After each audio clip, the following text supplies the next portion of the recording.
ठीक है। So guys इस वीडियो में हम बात करेंगे आरबीआई ऑफिस अटेंडेंट एग्ज़ाम के बारे में। यहाँ पर हम जानेंगे जिन लोगों ने एग्ज़ाम दिया है, जो ग्रेजुएशन कर चुके हैं, क्या ऐसे कैंडिडेट को जॉब मिल सकता है या नहीं मिल सकता, और ग्रेजुएशन वालों ने जिन्होंने एग्ज़ाम दिया है अगर उनको जॉब नहीं मिलेगा तो क्या उनके अगेंस्ट कुछ एक्शन लिया जा सकता है, क्या उनके वजह से कट ऑफ हाई रहेगी। ये सारे क्वेश्चन आपके थे, तो इस वीडियो में हम सभी कुछ क्लियर करने वाले हैं क्या क्या यहाँ पे हो सकता है। तो इस वीडियो को लाइक कर देना और ज़्यादा से ज़्यादा शेयर जरूर से करना गाइस। तो सबसे पहले यहाँ पर बात करते हैं ग्रेजुएशन वाले के लिए कि अगर आप एक ग्रेजुएशन किए हुए स्टूडेंट हो, यानी कि अगर आपने ग्रेजुएशन किया है, ग्रेजुएट स्टूडेंट हो और फिर भी आप आरबीआई ऑफिस अटेंडेंट में अपेयर हुए हो, तो क्या आपको जॉब मिलेगी? तो बिल्कुल नहीं।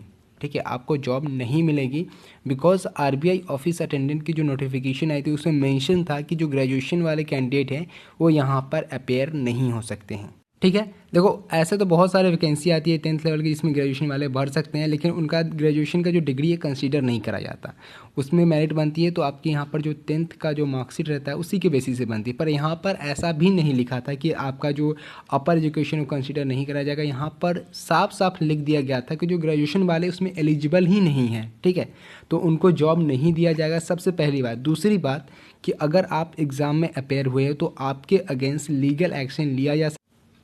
सो गाइस एक बंदे ने आरबीआई में यहाँ पर ईमेल किया और पूछा कि सर यहाँ पर क्या क्या पॉसिबल है अगर एक ग्रेजुएट बंदा आरबीआई ऑफिस अटेंडेंट में एग्ज़ाम यहाँ पर देता है। तो ठीक है, तो सबसे पहले यहाँ पर रिप्लाई देखते हैं आरबीआई ने क्या रिप्लाई यहाँ पर करा है। ठीक है, तो ये देख सकते हैं यहाँ पर रिप्लाई करा गया है कि जो भी ग्रेजुएट बंदा यहाँ पर, ठीक है, अगर यहाँ पर जो भी ग्रेजुएट बंदा एग्ज़ाम में अपेयर होता है, प्रेजेंट रहता है, तो उसके अगेंस्ट यहाँ पर एफआईआर किया जाएगा। ठीक है, एफआईआर रजिस्टर यहाँ पर किया जाएगा और वो जो जितने भी फ्यूचर में यहाँ पर आरबीआई के एग्ज़ाम आने वाले हैं या गवर्नमेंट सेक्टर के अदर गवर्नमेंट सेक्टर के कोई एग्ज़ाम आने वाले हैं, उन सभी एग्ज़ाम के लिए उसको बैन कर दिया जाएगा। ठीक है, सो गाइस आरबीआई ने यहाँ पर साफ कह दिया है कि आपके अगेंस्ट यहाँ पर लीगल एक्शन लिया जाएगा अगर आप एक ग्रेजुएट स्टूडेंट हो और एग्ज़ाम में अपेयर हुए हो। तो अगर आप यहाँ पर डॉक्यूमेंट वेरिफिकेशन में आगे जाते हो तो आपको यहाँ पर बहुत दिक्कतों का सामना करना पड़ेगा। ठीक है, तो जिन लोगों ने एग्ज़ाम दिए वो बहुत बड़ी गलती कर चुके हैं, तो आगे की जो यहाँ पर प्रोसेस है उसमें शामिल मत होना, और आप यहाँ पर बड़ी गलती करोगे अगर जाओगे तो। ठीक है,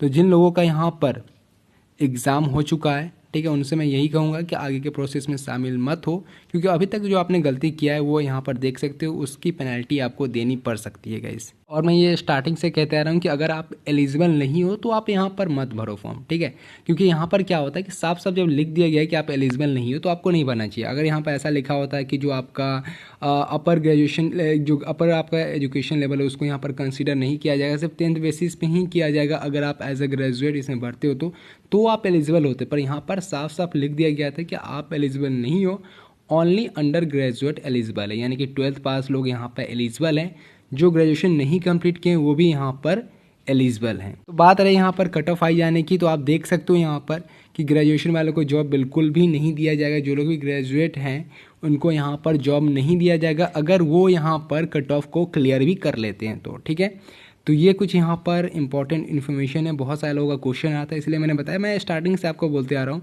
कि अगर आप एलिजिबल नहीं हो तो आप बिल्कुल इसमें फॉर्म मत भरो। आगे बहुत सारी यहाँ पर वैकेंसी आने वाली है, आरबीआई असिस्टेंट आने वाला है, तो बहुत सारी वैकेंसी यहाँ पर आने वाली है, उसमें फॉर्म भरो, उसके लिए तैयारी करो और अच्छे से एग्जाम निकालो। ठीक है, तो ये आज की वीडियो, उम्मीद करता हूँ कि वीडियो आपको अच्छी लगी हो। वीडियो अच्छी लगी तो इस वीडियो को लाइक कर देना और इस वीडियो को ज़्यादा से ज़्यादा शेयर जरूर से करना गाइस। तो मिलते हैं अपने अगले वीडियो में, तब तक के लिए bye bye and take care guys.